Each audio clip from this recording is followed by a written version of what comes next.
बिस्मिल्लाहिर्रहमानिर्रहीम। अस्सलाम वालेकुम नादरीन, आप यूट्यूब चैनल देख रहे हैं। मैं इमरान खान हूँ। खबरें तो बहुत सारी हैं, लेकिन पहले अभी एक डेवलपमेंट आई है वो आपके साथ शेयर कर लूँ कि इमरान खान साहब के वकील उन्हें गिरफ्तार कर लिया गया है। फैसल चौधरी साहब को, ये फवाद चौधरी साहब और फराज चौधरी साहब के भाई हैं और इमरान खान साहब के वकील हैं। प्रोफेशनली अपना काम कर रहा था वकील। अब ये हो ये रहा है कि पहले जेल के बाद तंग करते हैं बंदों को, और जो बंदा रिएक्ट करता है उसको बाद में गिरफ्तार कर लेते हैं।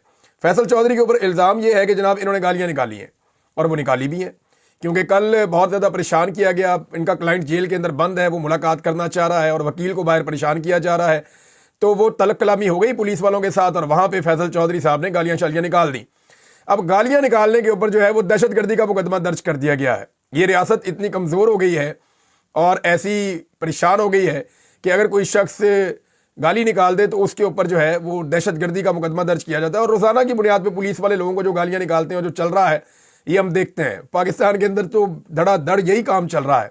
अब मैं सिर्फ ये कहना चाहता हूँ कि अगर गालियाँ निकालना इतनी बड़ी दहशतगर्दी है, तो अभी हाल ही में आर्मी चीफ ने स्टेटमेंट दिया कि हमें 10 जंगें भी लड़नी पड़ी इंडिया से तो लड़ेंगे। तो जंग लड़ने की क्या ज़रूरत है? इतना बड़ा दहशतगर्द आपके पास है फैसल चौधरी, और बेशुमार आपके पास और बंदे भी हैं। वो एक पुलिस वाला भी है जट, वो भी बड़ी कमाल गालियाँ निकालता है। तो ये गालियाँ ले जाने वाले इकट्ठे करें और ले जाके इनको कश्मीर की तरफ मुँह करके इंडिया की तरफ इनको कहें आप गालियाँ निकालो। ये उधर मुंह करके गालियां निकालेंगे तो खुली दहशतगर्दी हो जाएगी। भाई गाली निकालने में दहशतगर्दी का मुकदमा नहीं होता। आप बदकलामी का कोई मुकदमा कर दें, कार सरकार में मुदाखलत का कोई मुकदमा कर दें, दहशतगर्दी का मुकदमा उसका मजाक बना के रख दिया है इन्होंने। और दहशतगर्दी होती क्या है पाकिस्तानियों से ज्यादा कौन जानता? हमने 80,000 लाशें उठाई हैं अपने कांधों के ऊपर। मैंने खुद अपने हाथ से शहीद होने वालों के लाशें उठाए हैं। जब मैं रिपोर्टिंग करता था पुलिस वालों को मैंने देखा ऐसे लाशें पड़ी हुई थी, हमने खुद उनको उठा के गाड़ियों में डाला है। मैं इस दुख को, इस तकलीफ को समझता हूं। मैं जख्मी हूं दहशतगर्दी के वाकयात में 2 दफा। तो ये सारी चीजें पाकिस्तानी कौम ने देखी हुई है कि एक्चुअली दहशतगर्दी क्या होती है। तो दहशतगर्दी की डेफिनेशन का ही मजाक बना के रख दिया इस मुल्क में। कोई बंदा ये करे दहशतगर्दी डाल दो, इख्तलाफ राय करे दहशतगर्दी डाल दो। अब वो फैसल चौधरी को उठा के उनको नामालूम मकाम पे, अभी तक मेरी बात हुई उनकी फैमिली से, वो लोग कह रहे हैं जी हम कोशिश कर रहे हैं, हमें अभी पता नहीं चल रहा कि फैसल चौधरी को कहाँ पे लेकर गए हैं। लेकिन ये बड़ी सख्त ज्यादती है। यानी इस हुकूमत से आप कोई भी उम्मीद कर सकते हैं, ये किसी भी लेवल तक गिर सकते हैं और लगातार गिरते ही चले जा रहे हैं। कोई इन्होंने कसर नहीं छोड़ी गिरने में। अब डोनाल्ड ट्रंप का जो बयान है, जहां पे मजम्मत करनी है, जहां पे बात करनी है, जहां पे मुंह खोलना है, वहां इनका मुंह खुलता ही नहीं है। डोनाल्ड ट्रंप का स्टेटमेंट है ना, और अब तो वो अमली जामा पहनाने की बात भी कर रहे हैं। वहां पे जनाब इसराइल की गवर्नमेंट ने बाकायदा कह दिया, उनका जो वजीर दिफा है उसने भी कह दिया, उनका जो वजीर आज़म है नेतन्याहू उसने भी कह दिया, और डोनाल्ड ट्रंप ने दोबारा भी स्टेटमेंट दे दिया कि मैं अमेरिकन फौजी नहीं भेज रहा, लेकिन इसराइल जंग के बाद गजा को जब खाली करवा लेगा, अब ये हमें इशारा मिल रहा है कि एक दफा फिर जंग होने जा रही है और ये गजा खाली हो जाएगा। यही कोशिश है ना कि इस खित्ते से फलस्तीनी निकल जाए, वो यहां पे ना रहे और ये कंट्रोल सारा का सारा इसराइल के पास चला जाए। तो इसराइल के पास नहीं जाएगा, अमेरिका के पास जाएगा, कंट्रोल तो चला गया। तो वो जिसकी पाकिस्तान हमेशा मुखालफत करता रहा, पूरी दुनिया करती रही, वो तो हो गया। अब इसके ऊपर जो है दुनिया पूरी मजम्मत कर रही है, डोनाल्ड ट्रंप के स्टेटमेंट के खिलाफ खड़ी हो रही है। शहबाज शरीफ का मुंह नहीं खुल रहा, जरदारी साहब का मुंह नहीं खुल रहा, आर्मी चीफ इसके ऊपर कोई लबकोशाई नहीं कर रहे, बाकी कोई बंदा इसके ऊपर बोल ही नहीं रहा पाकिस्तान के अंदर। यानी इसको जवाब देने के लिए भी इनके अंदर जरूरत नहीं है। और यहां पे एक बंदा जो है उसने कहते गाली निकाली है, दहशतगर्दी का पर्चा दे दो। तो ये क्राइटेरिया है जनाब, और ये बुजदली है और तो कुछ नहीं है। और उधर जनाब जो अजीबो गरीब हरकतें की हैं बिलावल ने, जाके जो तमाशा लगाया पाकिस्तान का अपना और अपने खानदान का, वो मैं देखकर हैरान हूं। और पहले तो मैंने तस्वीर देखी, मैंने कहा ये कोई फेक, ये आप जरा देखें तस्वीर, ये बिलावल की तस्वीर है, ये देखें, ये डोनाल्ड ट्रंप पीछे आपको नजर आ रहा है, सामने बिलावल एक दफा कैमरे की तरफ मुंह करके और एक तरफ दूसरी तरफ मुंह करके जो है वो बिलावल ने अपनी तस्वीर बनाई। 2 पोज यहां पे रख के बनाई है। अब हम प्रोडक्शन के लोग हैं तो हमें आइडिया हो रहा है, मैं आई एम नॉट श्योर, लेकिन कुछ और दोस्त भी मेरे यही कह रहे हैं कि ये स्क्रीन है, ये डोनाल्ड ट्रंप नहीं है। यानी ये मुमकिन नहीं है ना कि अमेरिकी प्रेसिडेंट जो है वो खिताब कर रहा है, सामने खड़े हो गए, तो आप उसकी तरफ पिट करके तो आप अपनी फोटोएं बना रहे हैं। अब चिड़ियाघर में तो नहीं आए हुए ना कि पीछे शेर खड़ा है या भालू खड़ा है तो आप जनाब उसकी तरफ पिट करके आप अपनी फोटोएं बना रहे हैं। ये नहीं हो सकता, ऐसा होता नहीं है। तो ये जो खाच मारी गई है ना, ये पीछे कोई स्क्रीन है, और मेरे ख्याल में जिस तरफ को ये बिलावल का मुंह है ना, उस तरफ को बहुत दूर कहीं पे डोनाल्ड ट्रंप होगा। तो इतनी दूर बिठाया गया बिलावल को कि शायद वहां पे फिर ये स्क्रीन थी, ताकि जो दूर बैठे हुए वो स्क्रीन के अंदर नज़ारा कर लें और डोनाल्ड ट्रंप को करीब से देख लें। तो बज़ाहिर ये एक स्क्रीन नजर आती है। मैं आई एम नॉट 100% श्योर, लेकिन मेरी अपने जितने भी प्रोडक्शन के साथियों से बातचीत हुई है वो सारे ये कह रहे हैं कि खान साहब ये स्क्रीन ही है, ये डायरेक्ट डोनाल्ड ट्रंप हो नहीं सकता। उसकी 2-3 वजूहत है। एक ये कि डोनाल्ड ट्रंप तकरीर कर रहा हो اور ایک لڑکا کھڑا ہو جائے فرنٹ رو میں اور اس کی طرف پیٹھ کر دے تو اور سیلفیاں بنوانا شروع کر دے تو یہ تو نہیں ہو سکتا. دوسری چیز یہ ہے کہ بلاول اتنا قریب جا کے بیٹھ جائے یہ بھی نہیں ہو سکتا. دوسرا تھوڑا کلر کمبینیشن ہے نا, اس سے بھی آئیڈیا ہوتا ہے کہ یہ کوئی فوٹو بنائی گئی ہے اسکرین کے سامنے. تو ایک تو بیوقوف بنانے کی انہوں نے کوشش کی کہ جی بلاول جا کے پہلی لائن میں بیٹھ گیا. دوسرا اس کے بعد بلاول کا ایک خطاب دکھایا جو کسی اور ایونٹ کا تھا, یعنی اس جگہ کا نہیں تھا. وہاں ڈونلڈ ٹرمپ کی موجودگی میں خطاب نہیں ہوا. اس کی مثال میں آپ کو یہ دیتا ہوں کہ وہ جو ڈونلڈ ٹرمپ کے آگے ڈائس رکھا ہوا ہے, جس کو وہ سامنے وہ ڈائس ہوتا ہے جس کے اوپر کھڑا ہو کے بندہ بات کرتا ہے, سامنے جو پڑا ہوتا ہے ایک چھوٹی ٹیبل ڈائس. بلاول کے سامنے جو ڈائس پڑا ہوا ہے وہ کسی اور طرح کا ہے, اور ڈونلڈ ٹرمپ کے سامنے جو ڈائس پڑا ہوا ہے وہ کسی اور طرح کا ہے. تو ایک ہی تقریب میں جب ڈونلڈ ٹرمپ نے بات کی اس کے بعد بلاول آیا تو کیا ڈائس چینج کر دیا تھا؟ ایسا نہیں ہوتا. یہ تقریب کا اختتام کہیں اور کسی اور جگہ پہ کوئی اور ایونٹ, اور کوئی سننے والی آڈینس بھی کوئی اور ڈونلڈ ٹرمپ والا معاملہ کچھ اور, اس کی آڈینس بھی کوئی اور. وہ کلاس آئی ہوئی تھی وہاں پہ پوری دنیا کی, وہ کریم آئی ہوئی تھی پوری دنیا کی. وہاں پہ انہوں نے بلاول سے خطاب کروا کے کوئی کچ مروانی تھی. ایسے نہیں ہوتا. بہرحال مجھے بڑی حیرت ہوئی اور بڑا عجیب لگا مجھے یہ سارا کچھ دیکھتے ہو کہ یار اتنے سستے ہیں یہ بیچارے. یہی بلاول ہے تھوڑا عرصہ پہلے عمران خان کو پاکستان کا ڈونلڈ ٹرمپ کہتا تھا تصدیق کرنے کے لیے. اب یہی اسی ڈونلڈ ٹرمپ کو کھوتے کو باپ بنانا ہے, ان سے کوئی سیکھے. اور ان کا جو ہے نا وہ یعنی عجیب و غریب ہی کام ہے ان کا. یہ جناب پہنچ گئے وہاں جا کے اور انہوں نے کہا جناب کہ یہ اب ڈونلڈ ٹرمپ اب ہمارا ڈونلڈ ٹرمپ. میرے ابو کا بھی واقف ہے, میری امی کا بھی پرانے دور کے اندر جب بینظیر بھٹو زندہ ہوا کرتی تھی تو انہوں نے ہمیں بلا کے کھانا بھی کھلایا تھا. اب بلاول کو پتہ نہیں کہاں سے یادداشتیں آ رہی ہیں, لیکن یہ یادداشتیں اس وقت نہیں تھیں جب عمران خان کی برائی کرنے کے لیے عمران خان کو کہنا تھا کہ یہ پاکستان کا ڈونلڈ ٹرمپ ہے. یہ بھی بلاول نے کہا ہوا ہے نا. اب جناب مجھے بڑا افسوس ہوا, یعنی مجھے دھچکا لگا ایک دیکھ کر کہ یار ذوالفقار علی بھٹو کا نواسا اور بینظیر بھٹو کا بیٹا اتنا ہلکا ہو سکتا ہے, ایسی کھچ مار سکتا ہے. لیکن پھر میرے دماغ میں آیا اور مجھے تسلی ہوئی کہ نہیں, یہ آصف زرداری کا بھی بیٹا ہے. بلاول زرداری جو ہے وہ خالی ان کا نہیں ہے خون, یہ آصف زرداری کا بھی بیٹا ہے, تو یہ اس طرح کر سکتا ہے. میں نے اپنے آپ کو یہ سوچ کے تسلی دی اور مجھے اچھی خاصی تسلی ہو گئی یہ سوچنے کے بعد. اب جناب اگلی خبر ہے اور بڑی خبر ہے. پاکستان کے اندر یوم سیاہ کے حوالے سے تیاریاں کی جا رہی ہیں اور کئی جگہوں کے اوپر دفعہ 144 لگائی جا رہی ہے, کئی جگہوں کے اوپر چھاپے مارے جا رہے ہیں. پاکستان تحریک انصاف کے پنجاب میں جتنے اہم رہنما ہیں ان کے ڈیروں پہ, دفاتر پہ اور ان کے گھروں کے آگے جو ہے وہ پولیس کی نفری کھڑی کر دی گئی ہے. پنجاب کو ایک پولیس اسٹیٹ میں کنورٹ کر دیا گیا ہے. پوری کوشش کی جا رہی ہے کہ کچھ بھی کر کے پنجاب میں احتجاج نہ کیا جا سکے. دیکھیں سب سے بڑی ڈکیتی جو پڑی ہے نا پاکستان میں الیکشن میں, وہ پنجاب میں پڑی ہے, پھر کراچی میں پڑی ہے, اور اس کے بعد جو ہے وہ اسلام آباد کی تینوں سیٹوں کے اوپر ڈکیتی پڑی ہے. اور ایک ڈکیتی بلوچستان میں ہوئی ہے, لیکن بلوچستان میں کوئی پہلی ڈکیتی نہیں ہے. ہمیشہ سے الیکشن ایسے ہی ہوتے آئے ہیں. فری اینڈ فیئر الیکشن تو آپ جب بھی بلوچستان میں کریں گے تو اس کا نتیجہ کچھ اور نکلے گا, لیکن وہاں پہ ہمیشہ اسٹیبلشمنٹ اپنی مرضی کے بندے لے کر آتی ہے, کیونکہ بلوچستان میں انہوں نے بہت کنٹرول رکھا ہوا ہے. وہاں پہ بہت سارے معدنیاتی وسائل بھی ہیں, بہت ساری چیزیں ہیں, تو وہ اس کو کنٹرول میں رکھنا چاہتے ہیں. آبادی کم ہے, وسائل بہت زیادہ ہے, اور ان وسائل کے اوپر ایک عجیب و غریب وہاں کے لوگ کہتے ہیں کہ ہمارے وسائل پہ قبضہ ہو رہا ہے, ہمیں مل کچھ نہیں رہا. اور جو اسٹیبلشمنٹ ہے یا حکومت ہے وہ یہ کہتی ہے جناب نہیں, یہ وسائل بھی پاکستان کے ہمارے ہیں, اور یہ لوگ جو ہیں یہ کوئی فراری کہتے ہیں, کسی کو دہشت گرد کہتے ہیں. تو وہ عجیب قسم کا سینیریو بنا ہوا ہے. اس کا پولیٹیکل سلوشن ہو سکتا ہے اگر وہاں کے سردار بیٹھے, وہاں کے نوجوان بیٹھے, پولیٹیکل قیادت بیٹھے, سارے بیٹھ کے فیصلہ کریں, جرگہ کریں آپس میں, اور فیصلہ کرنے کے بعد حکومت کو بتائیں کہ جناب ہم اس نتیجے پہ پہنچے ہیں, اس طریقے سے بلوچستان آگے بڑھے گا تو امن و امان آ سکتا ہے. پولیٹیکل سلوشن ہے ان چیزوں کا, طاقت کے بلبوتے کے اوپر نہیں کیا جا سکتا. لوگوں کو آج کے دن کیوں نکلنا ہوگا, یعنی کل کے دن لوگوں کو 8 فروری کو کیوں نکلنا ہوگا؟ کیونکہ 1 سال پورا ہو گیا ہے پاکستان کی تاریخ میں سب سے بڑی دھاندلی کو. ایسا پاکستان کی تاریخ میں صرف 2 مرتبہ ہوا, ایک 1971 میں ہوا تھا اور ایک 8 فروری 2024 کو ہوا تھا. 1971 میں جب مینڈیٹ کو تسلیم نہیں کیا گیا تو پاکستان 2 ٹکڑے ہو گیا تھا, اور آج مینڈیٹ کو تسلیم نہ کر کے پاکستان کی معیشت کو زمین بوس کر دیا گیا ہے. پاکستان میں دہشت گردی بڑھ رہی ہے, اور پاکستان کی عوام اور پاکستان کی فوج کے درمیان ایک خلیج پیدا ہوتی چلی جا رہی ہے. اس خلیج کو کیسے دور کیا جا سکتا ہے بعد میں بات کریں گے, لیکن آپ یہ دیکھیں کہ تحریک انصاف نے یوم سیاہ کی کال دی ہے. لوگوں کو نکلنا چاہیے. کیوں نکلنا چاہیے؟ دیکھیں عام آدمی کے پاس جو واحد طاقت ہوتی ہے نا, یا واحد اختیار ہوتا ہے پاکستان جیسے ملکوں کے اندر, تو وہ اس کے ووٹ کی پرچی ہوتی ہے, جس کو اسٹیبلشمنٹ نے اپنے بوٹ کے ساتھ کچل دیا ہے. تو عام آدمی کی سوچ اور اس کے اجتماعی شعور, جو پاکستان پورا ہے, عوام کا جو اجتماعی شعور ہے, اس کی توہین کی گئی ہے پاکستان کی ملٹری اسٹیبلشمنٹ کی جانب سے. یہ عوامی حکومت نہیں ہے جو اس وقت موجود ہے, اور انہیں عوام کا کوئی احساس بھی نہیں ہے. یعنی حکومت آئی 2 نمبر طریقے سے, جعلی فارم 47 ان کو پکڑا دیا ہاتھ میں اسٹیبلشمنٹ نے کہ جاؤ جا کے تہاڈی حکومت بن گئی ہے. ये आगे हुकूमत में बैठ गए, अब इनको अवाम से कोई सरोकार नहीं है, ना इन्हें अवाम से किसी किस्म की कोई हमदर्दी है। ये आए हैं जाली तरीके से और इनको पता है कि अवाम ने इनको नहीं वोट दिया, लिहाजा ये अवाम के खिलाफ कोई भी कदम उठाने से गुरेज नहीं करते। आप देख लें जो कुछ पंजाब में हो रहा है, जैसा जुल्म और ज्यादती हो रही है, जिस तरह तजावजात के खात्मे के नाम के ऊपर गरीबों को कुचला गया है, जिस तरह उनसे बदला लिया जा रहा है।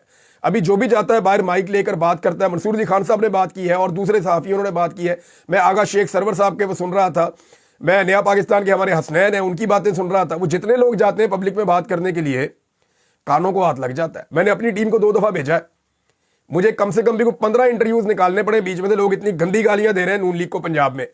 ये इनकी हालत हो गई है, लोग इनका नाम सुनने के लिए तैयार नहीं है, क्योंकि इन्हें लोगों का एहसास ही नहीं है।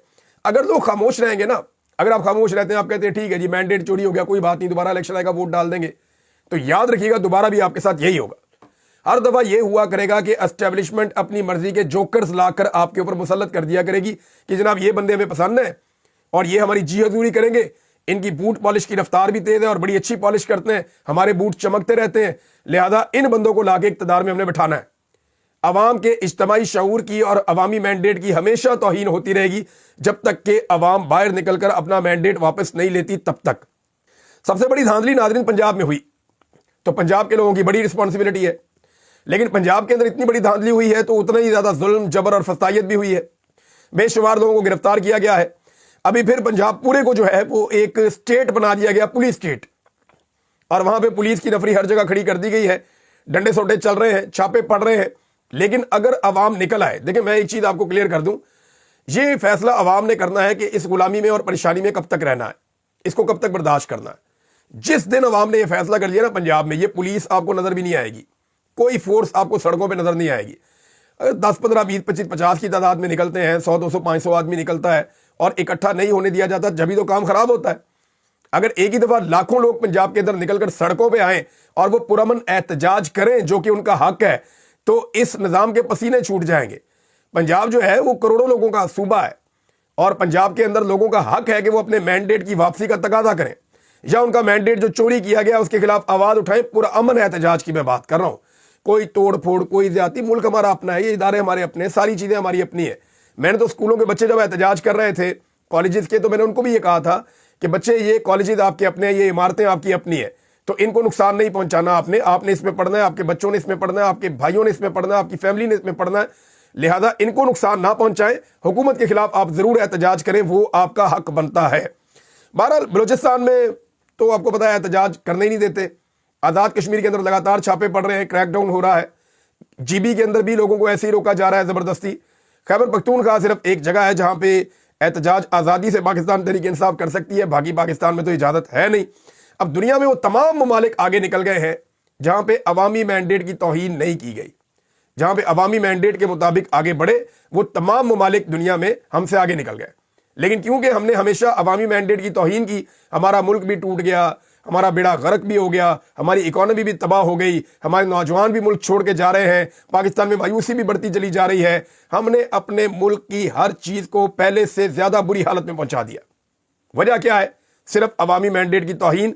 और तौहीन करने की वजह क्या है? कि सबका अपना अपना जाती फायदा, अपना अपना जाती मफाद। नाज़रीन, 2-3 इंकशाफात हुए हैं पाकिस्तान तहरीक इंसाफ के अंदर से, लेकिन पहले इसके बारे में मैं आपको ये बताऊं, आलिया हमजा साहिबा के ऊपर 7 मुकदमा दर्ज कर दिए गए। 7।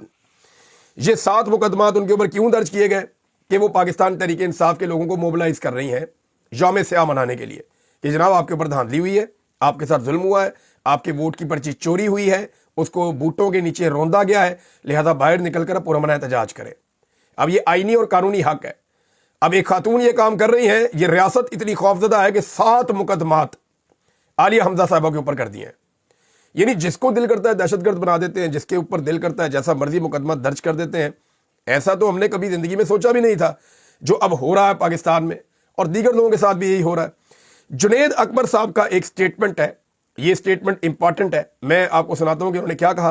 पाकिस्तान तहरीक इंसाफ की जानिब से खैबर पख्तूनख्वा के सदर जुनेद अकबर साहब ने कहा, बहुत बड़ा इंकशाफ किया। उन्होंने कहा जी इलेक्शन 2024 को जो हुआ था, अब 1 साल गुजर गया है, एहतजाज भी इसी सिलसिले में हो रहा है। उन्होंने कहा जी उसके लिए कोई नाम इमरान खान साहब ने फाइनल नहीं किया, इनके नाम पर किसने लिस्टें फाइनल की, ये सवाल उन्होंने उठा दिया। जुनैद अकबर साहब ने ARY न्यूज के एक प्रोग्राम में बात कर रहे थे। उन्होंने कहा हो सकता है कुछ लोग चाहते हो मेरे और गंडापुर के हालात खराब हो जाएं, लेकिन मैं और गंडापुर एक पेज पे हो या ना हो, लेकिन सब लोग इमरान खान साहब के साथ हैं और लोग हमारे लिए नहीं इमरान खान साहब के लिए जलसे में आएंगे। उन्होंने इंकशाफ किया कि इलेक्शन 2024 के लिए कोई नाम इमरान खान ने फाइनल नहीं किए। हमें बताया गया था कि MNAs और MPs के नाम इमरान खान साहब ने फाइनल किए हैं, लेकिन मैंने जब इमरान खान साहब से पूछा तो उन्होंने जवाब दिया कि मेरे पास कोई लिस्ट नहीं आई थी। इमरान खान के नाम पर MNAs और MPs की किसने लिस्टें फाइनल की, इसकी तहकीकात होनी चाहिए। इमरान खान साहब के पैगामात मिलते हैं और मालूम है कि वो क्या चाहते हैं। बैरिस्टर गोहर या किसी और ने अभी तक एहतजाज से मुतालिक ब्रीफ नहीं किया। पाकिस्तान तहरीक इंसाफ की क़यादत के ऊपर बड़ी बड़ी उंगलियां उठ रही हैं और ये भी कहा जा रहा है कि जो बंदे MPs MNA बने हैं इनकी लिस्टें तक इमरान खान साहब ने फाइनल नहीं की, तो इमरान खान साहब का नाम लेकर कौन फाइनल कर रहा था, ये सवाल जुनैद अकबर साहब ने उठाया। इस सवाल को हम यहाँ छोड़ते हैं, लेकिन एक और सवाल है जो उठाया है आज़म सवाती साहब ने। आज़म सवाती साहब ने एक तकरीर की है जेल से छूटने के बाद, उसमें उन्होंने 2-3 नुक्ते उठाए हैं जो बड़े इंपॉर्टेंट हैं। आज़म सवाती साहब का कहना है कि जनाब कारकुनों को अकेला छोड़ा गया, ये उन्होंने लीडरशिप से शिकवा किया। उन्होंने बड़ी खौफनाक बातें बताई, ऐसे कि गाड़ियों के अंदर बंद कारकुनों को गाड़ियों में पेशाब करना पड़ गया, इतनी देर तक उन्हें गाड़ियों में बंद करके रुस्वा और जलील किया गया। जो कारकुनों के साथ तशद्दुद हुआ और जिस तरह के हालात में उन्हें रखा गया, पार्टी क़यादत ने उन्हें बिल्कुल नज़रअंदाज कर दिया। ये आज़म सवाती साहब ने शिकवा किया। वो तो डी चौक में भी नज़रअंदाज किया, 2 दफ़ा किया, कारकुनों को छोड़कर चले गए और वहाँ पे कारकुनों को गोलियां भी लगीं, और जिनको गोलियां लगीं, जो शहीद हुए और जो ज़ख्मी हुए, उनके लिए अभी तक पाकिस्तान तहरीक इंसाफ ने कुछ भी नहीं किया। पैसे अगर दे रहे हैं तो पैसे देना कौन सी बात है, असल बात तो यह कि आप उनको इंसाफ लेकर दें। वो वहाँ पैसे लेने के लिए तो डी चौक में कोई नहीं आया था, PTI के कारकुन तो आए थे इंसाफ लेने के लिए, तो उन्हें इंसाफ आपने लेकर नहीं दिया।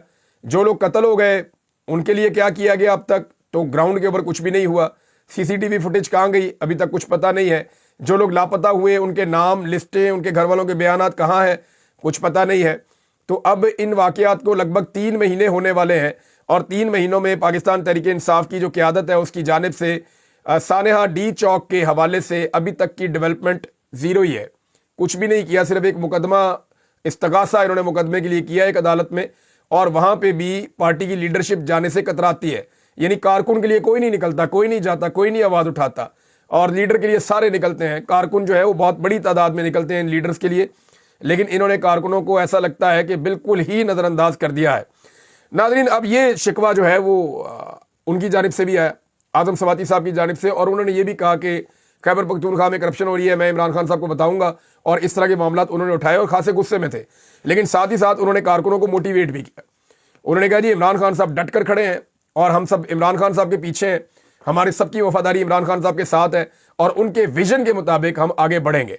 तो आज़म सवाती साहब ने कहा कि मैंडेट भी वापस होगा, और जिस तरह वो बात करते हैं खुलकर उसी तरह आज़म सवाती साहब ने बात की। लेकिन जुनैद अकबर और आज़म सवाती साहब ने हसास मामलात को छेड़ा है। पाकिस्तान तहरीक इंसाफ ने मजम्मत की इस बात की कि एक जनाब स्टेटमेंट अखबारात के अंदर छपवाया गया था, ये एक स्टेटमेंट डॉन अखबार में छापा गया है कि PTI के बड़े कंसर्न हैं इमरान खान की हेल्थ के हवाले से और उनके लिए अर्जेंट मेडिकल केयर मांगी गई है, तो इसको फेक न्यूज़ करार दिया पाकिस्तान तहरीक इंसाफ ने। इससे पहले जंग अखबार में गालिबन और कहीं और भी ये खबर छपवाई गई थी कि इमरान खान साहब का शुगर और ब्लड प्रेशर ठीक नहीं है, तो इस तरह की खबरें या अफवाहें फैलाई गई। अब इसके ऊपर पाकिस्तान तहरीक इंसाफ का जो रद्द-ए-अमल आया वो बड़ा, उन्होंने क्लियरली कहा कि इमरान खान को किसी किस्म के ऐसे मामलात नहीं है, ना कोई ब्लड प्रेशर है, ना कोई शुगर का मामला है, और ना उन्हें कोई दिल की बीमारी है। माशाल्लाह Imran Khan fit and healthy हैं, ये उन्होंने कहा। और हमारी फैमिली जो है वो इमरान खान साहब से मिली है 6 फरवरी को, और 1 दर्जन के करीब जो वकला है वो भी, और पाकिस्तान तहरीक इंसाफ के मेंबर्स जो है वो भी एंटी टेररिस्ट कोर्ट के अंदर ट्रायल के दौरान मौजूद थे। और साथ ही उन्होंने कहा जी कि ऐसी कोई चीज़ नहीं है, प्रोपेगेंडा है जो किया जा रहा है। और होता ही है ना कि पहले खबर फैलाई जाती है कि वो बंदा बीमार है और फिर अचानक से जो है वो खबर फैलाई जाती है कि वो बहुत और बीमार है। तो इस तरह की चीज़ें करके बाद में जो उनके घर वाले हैं उन्हें ये खदशा है कि इमरान खान साहब की बीमारी या उनकी हेल्थ की खराबी की झूठी खबरें फैलाकर कल को कोई और कार्रवाई ना डाल दी जाए। तो इसलिए वो हमेशा ये बताते हैं कि इमरान खान साहब मुकम्मल तौर पे सेहतमंद हैं, मुकम्मल तौर पे फिट हैं, ان کا کوئی پرابلم نہیں ہے, میڈیکل ایشو کسی قسم کا عمران خان صاحب کو نہیں ہے, چنگے بھلے ہیں, وہ ورزش بھی کرتے ہیں, اپنی صحت کا خیال بھی رکھتے ہیں. ناظرین, حالات نے شہباز شریف صاحب کو مولانا فضل الرحمان صاحب کے دروازے پہ پہنچا دیا ہے. مولانا فضل الرحمان صاحب اصولی طور پہ تو الیکشن میں دھاندلی کے خلاف ہیں اور وہ نئے الیکشن کے حق میں ہیں, لیکن پرابلم ان کے ساتھ ایک اور ہے, وہ بڑا ٹیکنیکل ہے. معاملہ یہ کہ وہ یہ جانتے ہیں کہ اس حکومت کے ساتھ فضل الرحمان صاحب کے اچھے تعلقات ہیں. اگر عمران خان صاحب کی حکومت آ گئی تو اس کے ساتھ اچھے تعلقات نہیں ہوں گے, اور فضل الرحمان صاحب یہ بھی جانتے ہیں کہ اگر دوبارہ الیکشن ہو گیا تو اس وقت فائدہ فضل الرحمان سے زیادہ عمران خان صاحب کو ہوگا اور وہ اقتدار میں آ جائیں گے. فضل الرحمان صاحب کے لیے فرق صرف اتنا ہوگا کہ کل کو نون لیگ کی جگہ پی ٹی آئی کی حکومت آ جائے گی, وزیر اعظم نون لیگ کا نہیں پی ٹی آئی کا ہوگا. تو یہ جو فرق ہے فضل الرحمان صاحب کو یہ ہضم نہیں ہو رہا جب تک کہ ان کے لیے کوئی مارجن نہیں نکلتا.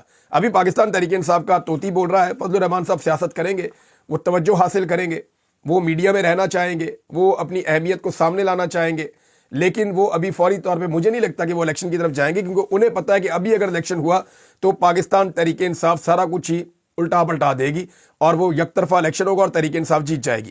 ناظرین, کچھ اور چیزیں شیئر کرتا ہوں اگلے ویلاگ میں. اب تک کے لیے اتنی, اپنا خیال رکھیے گا, اپنے چینل کا بھی. اللہ حافظ.